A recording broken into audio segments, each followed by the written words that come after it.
What is your personal financial identity? According to your belief, it has been done for you. Now that's Matthew 9:29. According to your faith. And I'm going to go so far as to say sometimes your goals are selfish, and that's okay.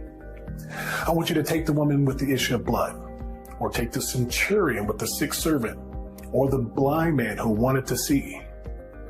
Sometimes you got to get yourself out of a situation before you can help others out of their situation. But I digress. You can't go below and stay below your personal identity. Or for that matter, go above and stay above it. They say water settles at its level, the same thing. Now I realize that your personal identity extends beyond your financial disposition, but I'm still going to concentrate on your personal financial identity today, because finances are still an important component of who you are, especially with the recession looming, the depression here, interest rates at 8%. People have been having their 401ks knocked out by 50%. You know, I had an uncle named Brother Kane who made about $50,000 a year as a truck driver. Now, this was back in the 1950s and 60s. Now, he had always had a goal of making $50,000 a year. So his personal financial identity was $50,000 a year. This was his financial thermostat. It was set at $50,000 a year. And guess what? He didn't exceed that. Once he got there, he just maintained that $50,000 a year, because in his mind, the thermostat was set. He already reached what he set his mind to achieve. How many of us have reached a certain financial plateau and we pretty much remain there for the rest of our lives? What have you set your financial thermostat at? I need you to really think about that. They say that you only feel that you've got there only when you stop there. Now that's not bad if you're making $500,000 or $1 million a year. But if it's $40,000 or $50,000 a year, then that is your personal financial identity. This is the financial identity that you have told the world that you identify with. And this is what they identify you as. This is the category and status they put you in. This is the box you're in. In 1994, I was working as a nurse at the Veterans Hospital in Allen Park, Michigan. This was after I graduated from nursing school. And after working there for about a year as a registered nurse, this is back in 1995, and after I'd appeared in GQ and Details magazine representing a designer called Pele Pele. I was also named Canadian Misbehaving Model of the Year. And after seeing the financial opportunities out in the world, I was considering quitting the hospital because I was only making roughly $30,000 a year.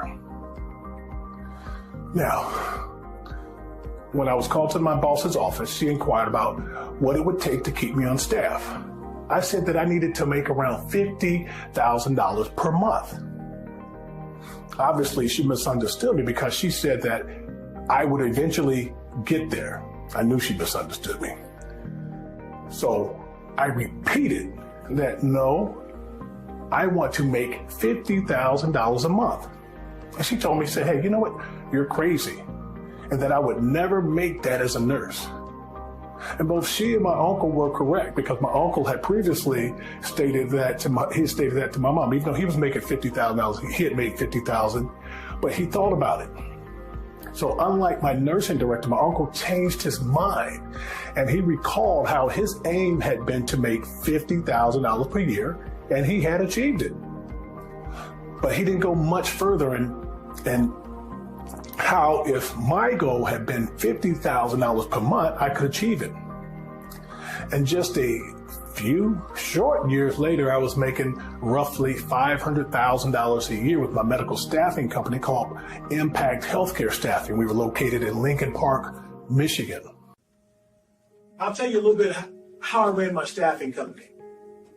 I had about 200 temporary employees.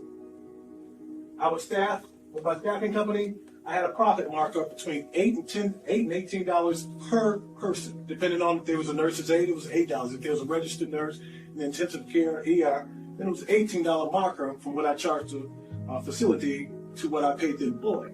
I staffed on average of 100 shifts a week. That's 108-hour shifts a week. I just want to round my profit down, just for simplicity here, to $10 an hour.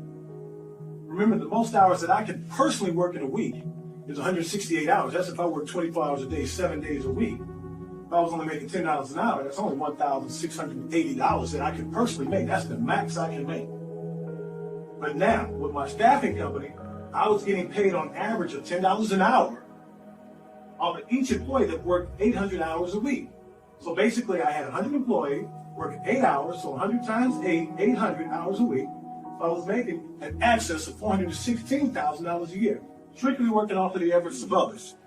And they were happy with their pay, and I was happy just getting a fraction of each one of their paychecks. Now, my personal financial identity was still low back then. I considered that low. I eventually reached a yearly income of $600,000 a year with my exotic car leasing, a subleasing business, but I experienced some bump in the road.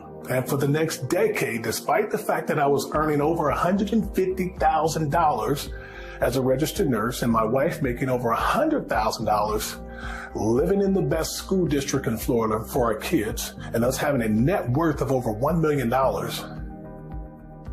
I was not content. And I won't be content until I reach that level again of at least $600,000 a year. Now, we are on track to do that with our hormone replacement business, Optimize Your Hormones. But until then, it saddens me. Now, don't get me wrong, I'm grateful, but it still saddens me to think of $150,000 as an annual income salary. Even if it puts me in the top 1% moneymakers in the world, it still saddens me.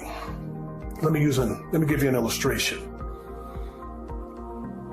A record-breaking marathon runner once won the race. But when he saw his time, when he had reached the finish line, he was kind of lackadaisical, despondent. So he was asked by the interviewer why he seemed so downcast after such a significant triumph or victory. He claimed this since he had previously completed it 1 minute quicker. So when people questioned another runner who finished in 3,000th place why he was so happy, he replied that he didn't think he could even complete the marathon, and that when he did, he felt wonderful. So one won but lost, and the other one lost but won. So it all comes down to mentality. Some people are content with a salary of $50,000 per year, while others find it repugnant to earn only $150,000 a year. What is your personal financial identity? Reach out to me if you feel that you are not living up to your personal financial identity, and I might be able to help. I might be able to assist you. I might be able to refer you to someone or give you some things that we're doing outside of Optimize Your Hormones that someone who, say, might not have the ingenuity to do a business might be able to do. So don't forget, you only feel that you've got there when you stay there. So if you had a $35,000 a year salary, $80,000 a year salary, or making $200,000 a year as a doctor, you're only there if you feel that's where you are. I want you to think about something. If Warren Buffett were to win the $10 million lottery, what would be his response? You think he would be, jumping up in the air for joy? What would your response be if you were to win $10 million in the lottery? Why the difference? Why the distinction? I had anticipated having a net worth of $100 million by this time in my life.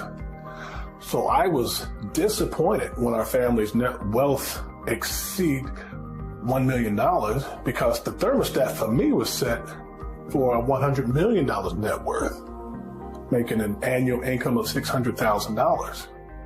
So you see how it's relative. I listened to a podcast on Valuetainment with Patrick Bet-Davis, and he gave the perfect illustration. He was talking about video games. When you play a video game, you might just say it has 20 levels. And it takes you a while when you get through the first level. And so now whenever you go back to the first level, it's easy. You zip right through it. But then when you go to level 2, it's hard. You start back at the bottom. And you have to learn to win your way or get through level 2. And you go on to level 3, so on and so forth. But now what if someone said, hey, man, I'm the master at this game. I made it through level 1. And I'm the best at it. Anytime I go to level 1, whether it's Call of Duty or whatever, I kill everybody. I murder. I'm the best. And then they ask you, we'll say, well, hey, how did you do on level 2? They say, no, I don't go to level 2. I just always play the game. When I cut it on, I just play level 1. And that's it. That's how many of us are in our lives. We go to college, get an education, get a degree. You go to in my situation, or people in the medical field say you go as a nurse and they start you off at whatever. And they say, well, you can make, your ceiling is, you can top out at $80,000 a year. So you're at $80,000 a year after year after year after year. You're playing the same level. You're not going to the level 2 where you could be making $100,000 to $150,000 a year, or $250,000 and above a year, level 3 or level 4. There's many different levels, but many times we stagnate and we get stuck. We get content. You know, in life, my wife had mentioned something. She said, you know what, you should be happy to make $150,000 a year. I said, well, no, I can't be happy making $150 when I've already made $600,000 a year.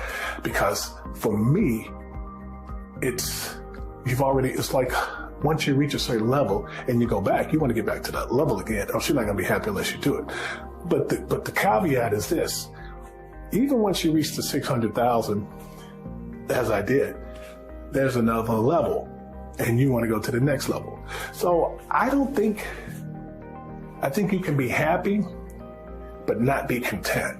Because once you become content, that's when you don't excel, you don't grow. Like, you can be satisfied with your body, then you'll never improve upon it. Why? Why would you improve on it if you're already content with where you are? But it's that not being content that will compel you to get up at 4 in the morning to go work out before you go to work.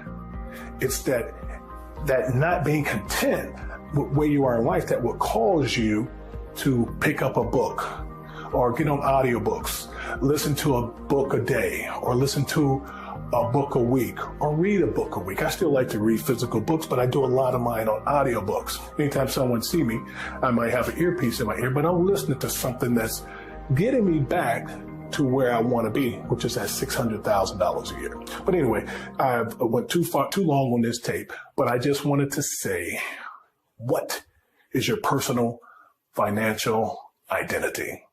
Have a good day.